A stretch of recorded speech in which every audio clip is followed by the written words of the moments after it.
اعوذ باللہ من الشیطان الرجیم بسم اللہ الرحمن الرحیم۔ پارہ نمبر 4 سورہ آل عمران، آیت نمبر 110۔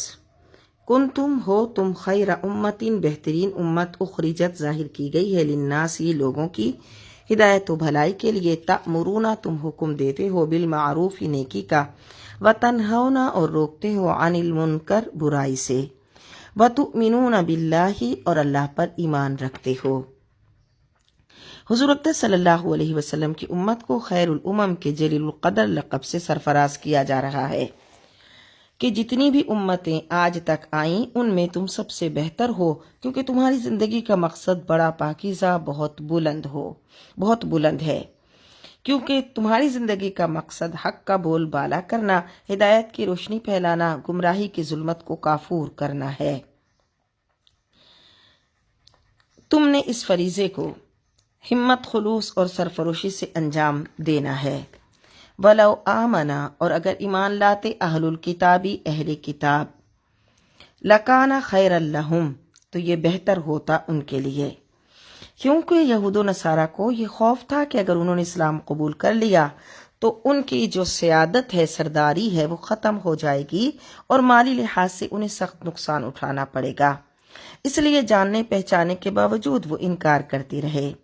اللہ جل مجدہ فرماتا ہے کہ یہ صرف ان کی غلط اندیشیاں ہیں، ان کی بہتری اور دارین کی سعادت تو اسی میں تھی کہ وہ حق کو قبول کرتے، دنیا میں بھی عزت و وقار نصیب ہوتا اور آخرت میں بھی دوہرا اجر یعنی ڈبل ثواب پاتے۔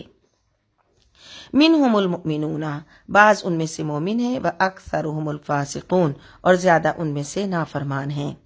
لن یضرکم الا اذی کچھ نہیں بگاڑ سکیں گے تمہارا سوائے ستانے کے، اور یہی وجہ ہے کہ یہود مسلمانوں کو ستانے کی کوشش کرتے ہیں، ان کے خلاف سازشیں کرتے ہیں، لیکن اللہ فرماتا ہے اس کے سوائے کچھ نہیں تمہارا بگاڑ سکیں گے۔ اور اس وقت بھی مدینے کے یہودی بڑے اثر و نفوذ کے مالک تھے، ان کے پاس دولت کی کمی بھی نہیں تھی، سامان جنگ کی کمی بھی نہیں تھی، دور دور انہوں نے اپنے قلعے بنائے ہوئے تھے۔ ان کی زندگی کی سب سے بڑی آرزو یہ تھی کہ غریب الوطن بے سر و سامان مسلمانوں کو مٹا کر رکھ دیں۔ اللہ تعالیٰ اپنے محبوب اقدس صلی اللہ علیہ وسلم اور صحابہ کرام کو واضح طور پر بتا رہا ہے کہ یہ یہود اپنی قوت و سطوت کی وجہ سے کبھی تم پر غالب نہیں آ سکتے، ہاں بس زیادہ یہ ہے کہ یہ تمہیں دکھ پہنچا سکتے ہیں، اور آج بھی یہی حالت ہے۔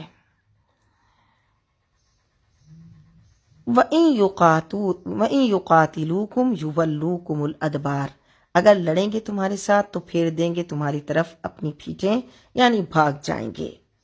ثُمَّ لَا يُنصَرُونَ پھر ان کی امداد نہ کی جائے گی۔ ضُرِبَتْ عَلَيْهِمُ الذِّلَّةُ مسلط کر دی گئی ان پر ذلت و رسوائی۔ ذلت و مسکنت کے الفاظ یعنی ایسی انسان کی کیفیت کہ جس میں انسان اپنے آپ کو شکستہ خاطر اور افسردہ دل سمجھے، اور دولت کی کثرت کے باوجود خود کو فقیر سمجھے، جاہ و منصب کے ہوتے ہوئے بھی اپنے آپ کو حقیر سمجھے۔ تو یہود کو ان گناہوں کی سزا میں پاداش میں دو قسم کی سزائیں دی گئی ہیں۔ ایک تو یہ کہ ان کے پاس عزت نفس نہیں ہے، یہ کروڑ پتی ہوتے ہوئے بھی ایک ایک پائی کے لیے جان دے دیتے ہیں، اور حرکتیں ایسی گری ہوئی کرتے ہیں کہ جنہیں کوئی باغیرت یعنی غیرت والا انسان دیکھنا گوارا نہیں کرتا۔ ضربت علیہم الذلۃ مسلط کی گئی ان پر ذلت و رسوائی، اینا جہاں ما ثقفوا یہ پائے جائیں، الا بحبل من اللہ سوائے اس کے کہ اللہ کے عہد سے، وحبل من الناس یا لوگوں کے عہد سے کہیں پناہ مل جائے، وباؤوا بغضب من اللہ اور یہ مستحق ہو گئے غضب الہی کے، یعنی ان کی مقدر کی پیشانی پر ذلت و مسکنت کی مہر لگا دی گئی، سوائے اس کے کہ یا تو یہ اللہ کے عہد میں داخل ہو جائیں یعنی اسلام قبول کر لیں، یا پھر یہ کہ کسی مملکت اسلامیہ کے پرامن شہری بن جائیں۔ وَضُرِبَتْ عَلَيْهِمُ الْمَسْكَنَةُ مسلط کر دی گئی ان پر محتاجی، اور محتاجی سے مراد یہ نہیں کہ ان کے پاس مال و دولت نہیں ہوگا، بلکہ ان کے دل کی کیفیت ایسی ہوگی۔ ذَلِكَ بِأَنَّهُمْ كَانُوا يَكْفُرُونَ، یہ اس لیے کہ وہ کفر کیا کرتے تھے بِآيَاتِ اللَّهِ، اللہ کی آیتوں سے، وَيَقْتُلُونَ الْأَنْبِيَاءَ بِغَيْرِ حَقٍّ، اور قتل کرتے تھے انبیاء کو ناحق۔ یعنی اس حقیقت کو پھر دہرایا جا رہا ہے کہ ان پر یہ پھٹکار بلا وجہ نہیں ہو رہی، بلکہ ان کے یہ جرم تھے جن کی یہ سزا ہے۔ ذَلِكَ بِمَا عَصَوْا وَكَانُوا يَعْتَدُونَ، یہ اس لیے کہ وہ نافرمانی کرتے تھے اور سرکشی کیا کرتے تھے۔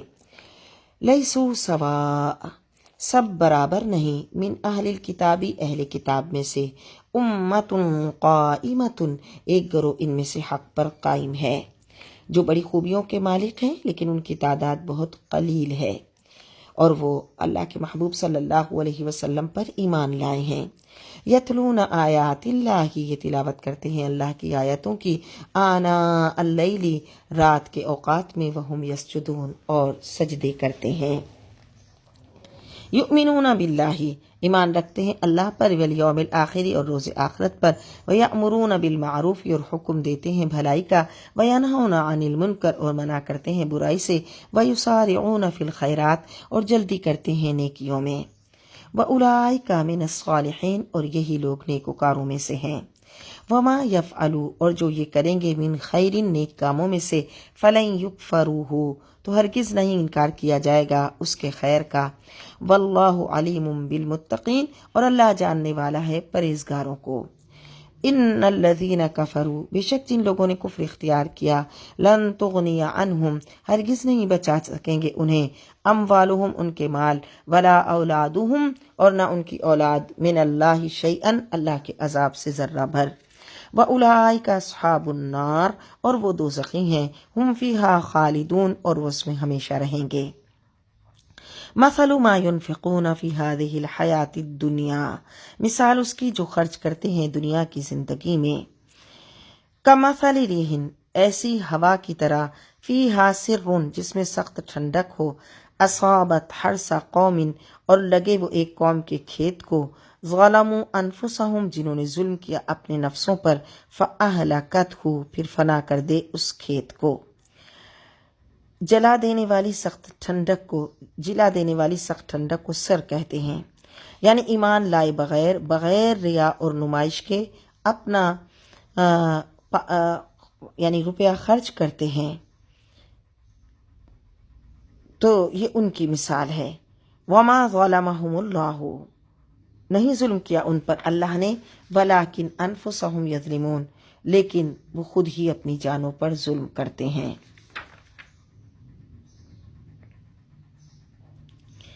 ایک تو وہ ہیں کہ جو اپنا مال اللہ کی راہ میں خرچ کرتے ہیں، اور دوسرے وہ جو کہ اللہ کی راہ میں اپنا مال خرچ نہیں کرتے، پھر ان کا حال ایک قوم کے اس کھیت کی طرح ہو گیا کہ جنہوں نے اپنی جان پر ظلم کیا اور ان کی کھیتی ہلاک ہو گئی۔ تو اللہ فرما رہا ہے اس طرح انہوں نے بھی اپنی جانوں کو ہلاک کیا۔ یا ایھا الذین آمنوا، اے ایمان والو، لا تتخذوا، نہ بناؤ، بطانۃ من دونکم، اپنا رازدار غیروں کو، لا یألونکم خبالا، وہ نہیں اٹھا رکھیں گے کوئی کسر تمہاری خرابی پہنچانے میں۔ کپڑے کا وہ طرف جو اندر کی جانب ہوتا ہے، جسم سے ملا ہوتا ہے، اس کو بطانۃ الثوب کہتے ہیں۔ دوست کو بھی بطانہ کہتے ہیں، جس پر کامل اعتماد اور بھروسہ ہو اور جو ہم راز ہو۔ عملی، جسمانی اور عقلی خرابی اور فساد کو خبال اور خبل کہتے ہیں۔ اس آیت کا مفہوم یہ ہے کہ اسلام سے پہلے مدینہ کے یہودیوں کے ساتھ اوس و خزرج کے بڑے گہرے تعلقات تھے، آپس میں دوستیاں تھیں اور قبیلوں میں معاہدے تھے، ہر کام ایک دوسرے کے مشورے سے کرتے تھے، کسی سے کوئی بات نہیں چھپاتے تھے۔ لیکن اوس اور خزرج کے اسلام قبول کرنے کے بعد ان تعلقات میں تبدیلی آ گئی۔ اب اس بات کا احتمال تھا کہ مسلمان اپنی صاف دلی کی بنا پر اسلام کے راز کہیں ان سے جا کر نہ کہہ دیں، جس سے مسلمانوں کو طرح طرح کی مشکلات کا سامنا کرنا پڑے، اس لیے اللہ تعالیٰ نے منع فرما دیا کہ وہ اپنے اور اسلام کے دشمنوں کو اپنا رازدار نہ بنائیں۔ اس آیت کا نزول اگرچہ خاص اس موقع پر ہوا، لیکن اس کا حکم عام ہے قیامت تک کہ وہ غیر مسلم جن کی اسلام دشمنی ان کے اقوال سے، ان کے افعال سے، ان کے معاملات سے ظاہر ہو چکی ہو، ان پر اعتماد اور بھروسہ کرنا مسلمانوں کو جائز نہیں۔ وَدُّوا مَا عَنِتُّمْ، وہ پسند کرتے ہیں وہ چیز جو تمہیں ضرر دے، مشکل میں ڈالے۔ قَدْ بَدَتِ الْبَغْضَاءُ مِنْ أَفْوَاهِهِمْ، اور یہ بات ظاہر ہو جاتی ہے ان کی زبانوں سے۔ آج جیسا کہ ہم دیکھتے ہیں امریکہ، ہندوستان اور جو بھی مسلمانوں کے دشمن ہیں وہ کہیں نہ کہیں اپنی باتوں سے اور اپنے رویوں سے اسلام دشمنی اور مسلمان دشمنی کو ظاہر کر دیتے ہیں۔ وَمَا تُخْفِي صُدُورُهُمْ أَكْبَرُ، اور جو چھپا رکھا ہے ان کے سینوں نے وہ تو اس سے بھی بڑا ہے۔ قَدْ بَيَّنَّا لَكُمُ الْآيَاتِ، ہم نے صاف بیان کر دی تمہارے لیے اپنی آیتیں، ان کنتم تعقلون، اگر تم سمجھدار ہو۔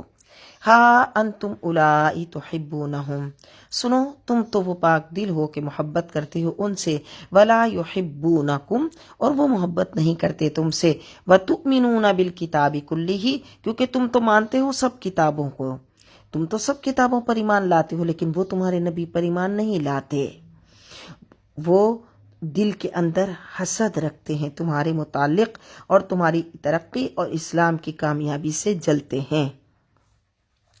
اور حضرت شیخ سعدی رحمۃ اللہ علیہ نے کیا خوب فرمایا کہ حاسد کا علاج صرف ایک ہی ہے کہ وہ حسد کی آگ میں جل جل کر خاکستر ہو جائے۔ وَإِذَا لَقُوكُمْ، جب وہ تم سے ملتے ہیں، قَالُوا آمَنَّا، کہتے ہیں ہم ایمان لائے، وَإِذَا خَلَوْا عَضُّوا عَلَيْكُمُ الْأَنَامِلَ مِنَ الْغَيْظِ، اور جب وہ تنہا ہوتے ہیں چباتے ہیں تم پر انگلیاں غصے سے، حسد سے۔ قل فرماؤ، موتوا بغیظکم، مر جاؤ اپنی غصے کی آگ میں جل کر، حسد کی آگ میں جل کر۔ ان اللہ علیم، بے شک اللہ خوب جاننے والا ہے، بذات الصدور، دلوں کے رازوں کا۔ ان تمسسکم حسنۃ، اگر پہنچے تمہیں کوئی بھلائی، تسؤہم، تو بری لگتی ہے انہیں، وَإِن تُصِبْكُمْ، اور اگر تمہیں پہنچے سیئۃ، کوئی تکلیف، یفرحوا بها، بڑے خوش ہوتے ہیں اس سے۔ وَإِن تَصْبِرُوا، اور اگر تم صبر کرو، وَتَتَّقُوا، اور ڈرتے رہو، لَا يَضُرُّكُمْ كَيْدُهُمْ شَيْئًا، تو کوئی نقصان نہیں پہنچائے گا ان کا فریب، کچھ بھی تمہیں نقصان نہیں پہنچائے گا۔ اگر تم صبر کرو، مخالفت کے طوفان امٹیں، مصائب کے بادل آئیں، ان کی سازشیں تمہاری طرف آئیں، تم صبر کا دامن مضبوطی سے پکڑ کے رکھو، اللہ کی فرما برداری کرو۔ ان اللہ بما یعملون محیط، اللہ احاطہ کیا ہوا ہے اس کا جو وہ کرتے ہیں۔ اگر تم اللہ کے بتائے ہوئے سیدھے راستے پر چلتے رہو گے تو دشمن کا مکر و فریب تمہیں کوئی نقصان نہیں پہنچا سکے گا، لیکن جب تم اللہ کے راستے کو چھوڑ دو گے تو پھر فلاح کیسے پاؤ گے؟ وَإِذْ غَدَوْتَ مِنْ أَهْلِكَ، اور یاد کرو جب صبح سویرے آپ اپنے گھر والوں سے رخصت ہوئے، تُبَوِّئُ الْمُؤْمِنِينَ، میدان احد میں بٹھا رہے تھے مومنوں کو، مقاعد للقتال، مورچوں پر جنگ کے لیے، واللہ سمیع علیم، اور اللہ سننے والا جاننے والا ہے۔ اذ ہمت، جب ارادہ کیا، طائفتان، دو گروہوں نے، دو جماعتوں نے، منکم، تم میں سے، ان تفشلا، کہ ہمت ہار دیں، واللہ ولیہما، اور اللہ دونوں کا مددگار تھا۔ جب عین وقت پر عبداللہ بن ابی اپنے 300 سپاہیوں کے ساتھ الگ ہو گیا تو مسلمانوں کی تعداد میں کمی ہو گئی۔ قبیلہ اوس کے بنی حارثہ اور خزرج کے بنی سلمہ کے دل میں بھی خیال آیا کہ اب تو اتنی تعداد کم ہو گئی، تو انہیں بھی میدان جنگ سے واپسی کا خیال پیدا ہوا۔ اللہ نے ان کی دستگیری فرمائی اور اس لغزش کے ارتکاب سے انہیں بچا لیا۔ وَعَلَى اللَّهِ فَلْيَتَوَكَّلِ الْمُؤْمِنُونَ، اور صرف اللہ پر توکل کرنا چاہیے ایمان والوں کو، مومنوں کو۔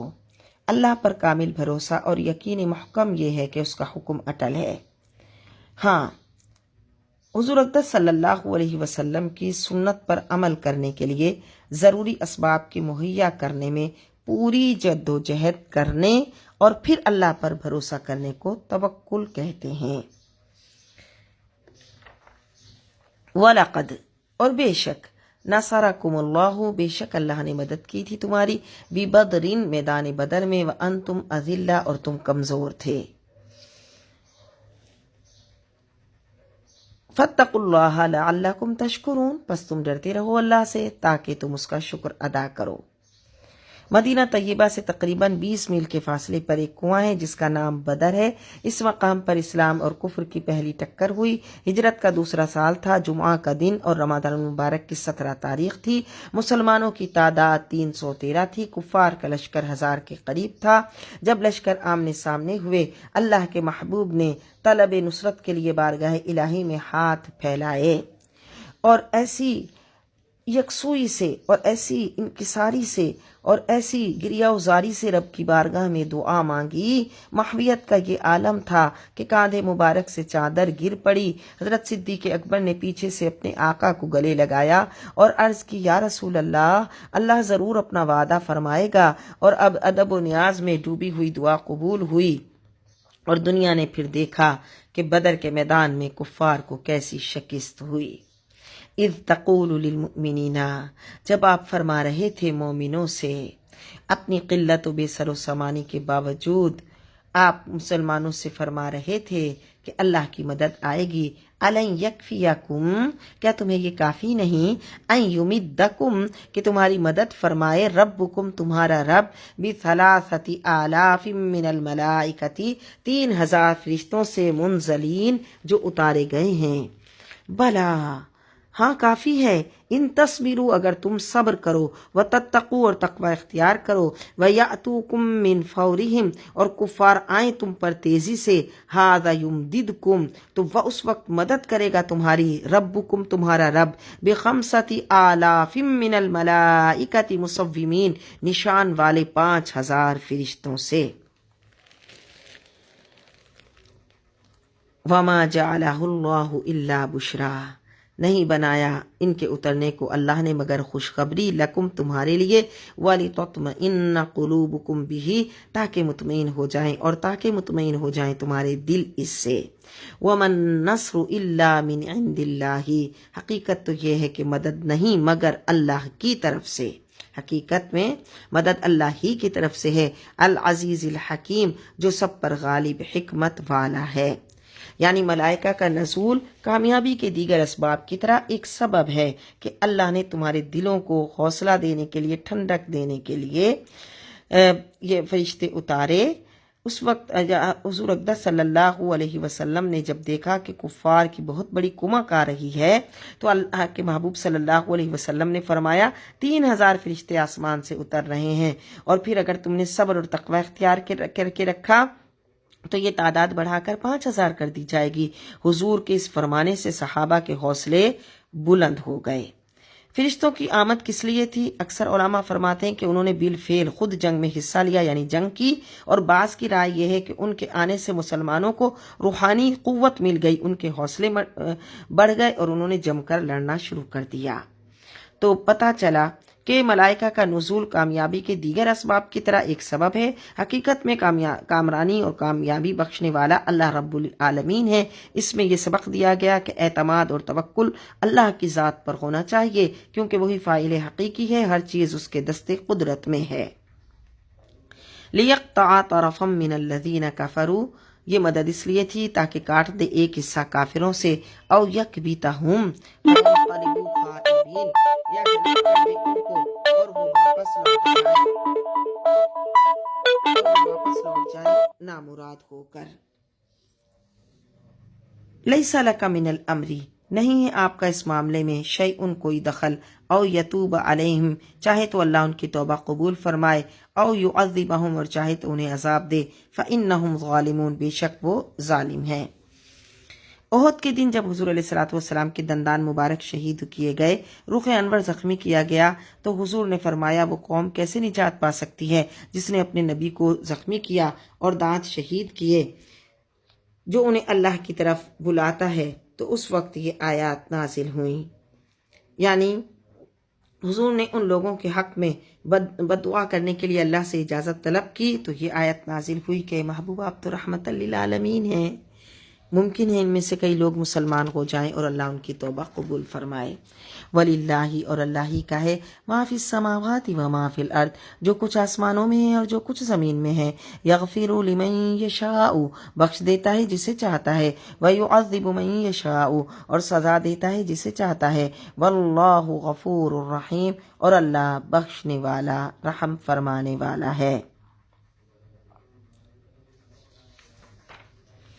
اور یہی وجہ ہے کہ کثیر تعداد مسلمان ہوئی، ایک کثیر تعداد مسلمان ہوئی اور انہوں نے اسلام قبول کیا اور حق کو قبول کیا۔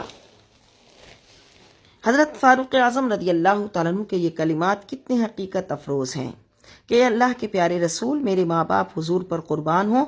نوح علیہ السلام نے اپنی قوم کے لیے بد دعا کی کہ اے رب زمین پر کسی کافر کو سلامت نہ رہنے دے، اگر حضور بھی ہمارے لیے بد دعا کرتے تو ہم سب کے سب ہلاک ہو جاتے، لیکن اے سراپا کرم، آپ تو رحمت للعالمین ہیں۔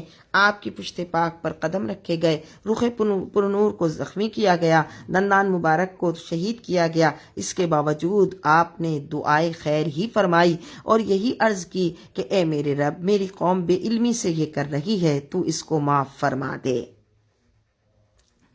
یا ایہا الذین آمنوا اے ایمان والو، لا تاکلوا نہ کھاؤ الربا سود اضعافا مضاعفتا دگنا چوگنا کر کے، واتقوا اللہ اور ڈرتے رہو اللہ سے، لعلکم تفلحون تاکہ تم فلاح پا جاؤ۔ تو جو بہت سی قومیں اپنی فلاح و کامرانی کو دولت کی فراوانی میں سمجھتی ہیں اور اس کے حصول کے لیے جائز و ناجائز اور حلال و حرام کے لیے کوششیں کرتی رہتی ہیں، مسلمانوں کو بتایا جا رہا ہے تم ایسے فریب میں مبتلا نہ ہونا۔ وَاتَّقُوا النَّارَ الَّتِي اور ڈرو بچو اس آگ سے، الَّتِي اُعِدَّتْ لِلْكَافِرِينَ جو تیار کر رکھی ہے کافروں کے لیے۔ وَأَطِيعُوا اللَّهَ اور اطاعت کرو اللہ کی، والرسول اور رسول کی، لَعَلَّكُمْ تُرْحَمُونَ تاکہ تم پر رحم کیا جائے۔ وَسَارِعُوا اور دوڑو إِلَى مَغْفِرَةٍ مِّن رَبِّكُمْ بخشش کی طرف جو تمہارے رب کی طرف سے ہے۔ سارعوا دوڑنا، دوڑو اس بخشش کی طرف جو تمہارے رب کی طرف سے ہے، یعنی تیزی دکھانا، نیکیوں کی طرف تیزی دکھانا، ان اعمال کو بجا لانا جو اللہ نے یعنی فرض قرار دیے ہیں، ضروری قرار دیے ہیں۔ وَجَنَّةٍ اور دوڑو اس جنت کی طرف، عَرْضُهَا السَّمَاوَاتُ وَالْأَرْضُ جس کی چوڑائی آسمان اور زمین جتنی ہے، آسمان اور زمینوں کی مساحت سے بھی کہیں اس کی وسعت کا تم تصور ہی نہیں کر سکتے۔ اعدت للمتقین جو تیار کر رکھی ہے پرہیزگاروں کے لیے، الذین ينفقون وہ جو خرچ کرتے ہیں، فی السراء خوشحالی میں، والضراء اور تنگ دستی میں۔ یہاں سے متقین کی صفات بیان کی جا رہی ہیں، جن کے لیے جنت کی بہاریں چشمے راہ ہیں، خود جنت کی بہاریں جن کی راہ دیکھ رہی ہیں، ان کی پہلی صفت یہ ہے کہ وہ اللہ کی راہ میں تنگ دستی اور افلاس میں خرچ کرتے ہیں۔ ينفقون فی السراء خرچ کرتے ہیں خوشحالی میں، والضراء اور تنگ دستی میں، والکاظمین الغیظ اور ضبط کرنے والے ہیں غصے کو، یعنی غیظ شدت غضب اور قسم سے بھری ہوئی مشک کے منہ کو باندھنے کو کہتے ہیں قزم، تو وہ اس وقت اپنے غصے کو ضبط کرتے ہیں۔ والعافین عن الناس اور درگزر کرنے والے ہیں لوگوں سے۔ واللہ یحب المحسنین اور اللہ محبت کرتا ہے احسان کرنے والوں سے، یعنی ان کی چوتھی صفت یہ احسان ہے کہ انسان دشمن کو بھی معاف کر دے اور اس پر بھی لطف و احسان کرے۔ والذین اذا فعلوا فاحشۃ اور یہ وہ لوگ ہیں جب کر بیٹھیں کوئی برا کام، او ظلموا انفسہم یا ظلم کریں خود پر، ذکروا اللہ تو فوراً ذکر کرنے لگتے ہیں اللہ کا، فاستغفروا لذنوبہم اور معافی مانگتے ہیں اللہ سے اپنے گناہوں کی۔ یعنی انسان چونکہ مجموعہ خطا و نسیان ہے، اگر ان سے کوئی جرم سرزد ہو جاتا ہے فوراً احساس ندامت ان کو آ لیتا ہے، وہ اس پر اڑے نہیں رہتے بلکہ اللہ کے حضور عاجزی سے گناہ کی معافی کی درخواست کرتے ہیں۔ وَمَن يَغْفِرُ الذُّنُوبَ إِلَّا اللَّهُ اور کون بخشتا ہے گناہوں کو اللہ کے سوا. ولم یصروا علی ما فعلوا اور نہیں اصرار کرتے اس پر جو ان سے سرزد ہوا اس حال میں. وہم یعلمون اور وہ جانتے ہیں. اولئک جزاؤہم یہ وہ نیک بخت ہیں جن کا بدلہ مغفراتن بخشش ہے من ربہم اپنے رب کی طرف سے. وجناتن اور جنت ہے تجری بہتی ہیں من تحتہا اس کے نیچے الانہار نہریں. خالدین فیہا وہ ہمیشہ اس میں رہیں گے. یعنی وہ جنت کی جس میں وہ ہمیشہ رہیں گے. ان کے رب کی طرف سے یہ بخشش ہے، یہ انعام ہے ان کو. قد خلت من قبلکم سنن گزر چکے تم سے پہلی قوموں کے قاعدے طریقے. فسیروا فی الارض سیر کرو زمین میں. فانظروا تو دیکھو کیفا کیسا کانا ہوا عاقبۃ المکذبین انجام جھٹلانے والوں کا. سنن جمع ہے سنت کی. سنت وہ راستہ ہے جو عام راستہ ہو. وہ طرز زندگی بھی سنت کہلاتی ہے جس کا التزام اور پابندی کی جائے. غزوہ احد کی تکلیفات اور بدر کی فتح کے بعد مرد مومن کی صفات کا ذکر کرنے کے بعد بتایا جا رہا ہے کہ دیگر اقوام کی حالتیں کھلی ہوئی ہیں، انہیں پڑھ لو، ان کے امارات پر نظر ڈال دو اور دیکھ لو کیسا انجام ہوا. ھذا بیان یہ بیان ہے للناس لوگوں کے لیے، یعنی اسے ان لوگوں کو سمجھانے کے لیے. وہدن اور ہدایت ہے. وموعظۃ اور نصیحت ہے للمتقین پرہیزگاروں کے لیے. ولا تہنوا اور ہمت نہ ہارو. ولا تحزنوا اور غم نہ کرو. وانتم الاعلون ان کنتم مؤمنین اور تم ہی سر بلند رہو گے اگر تم سچے مومن ہو. عمل اور رائے میں کمزوری کو وہن کہتے ہیں. کسی عزیز اور پیاری چیز سے محرومی پر جو دل میں کیفیت پیدا ہوتی ہے اسے حزن کہا جاتا ہے. احد میں پیش آنے والے ہوش ربا حادثات ممکن تھا کہ مسلمانوں کی ہمت کو کمزور کر دیتے، لیکن اللہ نے فرمایا گھبراؤ نہیں، تم ہی غالب اور منصور رہو گے اگر تم ایمان والے ہو. وَإِن يَمْسَسْكُمْ اگر لگی ہے تمہیں قرحن کوئی چوٹ، فقد مس القوم تو لگ چکی ہے تمہاری دشمن قوم کو قرحن چوٹ مثلہ ایسی ہی. اگر احد میں تمہیں تکلیف پہنچی تو بدر میں ان کو بھی بڑی تکلیف پہنچی تھی. وَتِلْكَ الْأَيَّامُ نُدَاوِلُهَا بَيْنَ النَّاسِ یہ ہار جیت کے دن ہم پھراتے ہیں انہیں لوگوں کے درمیان. وَلِيَعْلَمَ اللَّهُ اس لیے کہ دیکھے اللہ الَّذِينَ آمَنُوا ایمان والوں کو. وَيَتَّخِذَ مِنْكُمْ شُهَدَاءَ اور بنا لے تم میں سے کچھ شہید. وَاللَّهُ لَا يُحِبُّ الظَّالِمِينَ اور اللہ دوست نہیں رکھتا ظالموں کو. شہداء سے مراد شہیدان جہاد ہیں جن کے خون سے تاریخ کو رنگینی ملتی ہے، اور شہداء سے مراد وہ کاملین امت بھی ہیں جن کا عمل اور سیرت اس دنیا میں یعنی گواہ ہے. واللہ لا يحب الظالمین اور اللہ دوست نہیں رکھتا ظالموں کو. وَلِيُمَحِّصَ اللَّهُ اس لیے کہ نکھار دے اللہ الذین آمنوا انہیں جو ایمان لائے. وَيَمْحَقَ الْكَافِرِينَ اور مٹا دے کافروں کو. ام حسبتم کیا تم گمان کرتے ہو ان تدخلوا الجنت کہ یوں ہی داخل ہو جاؤ گے جنت میں. ولما يعلم اللہ حالانکہ ابھی دیکھا ہی نہیں اللہ نے الذین جاہدوا منکم کہ ان لوگوں کو جنہوں نے جہاد کیا منکم تم میں سے. ویعلم الصابرین اور دیکھا نہیں آزمائش میں صبر کرنے والوں کو. یہاں دیکھنے سے مراد یہ کہ ابھی اللہ نے ان کی جانچ نہیں کی. اللہ جانچ فرمائے گا، جانچ فرما کر پھر تمہیں کندن بنائے گا. وَلَقَدْ كُنْتُمْ تَمَنَّوْنَ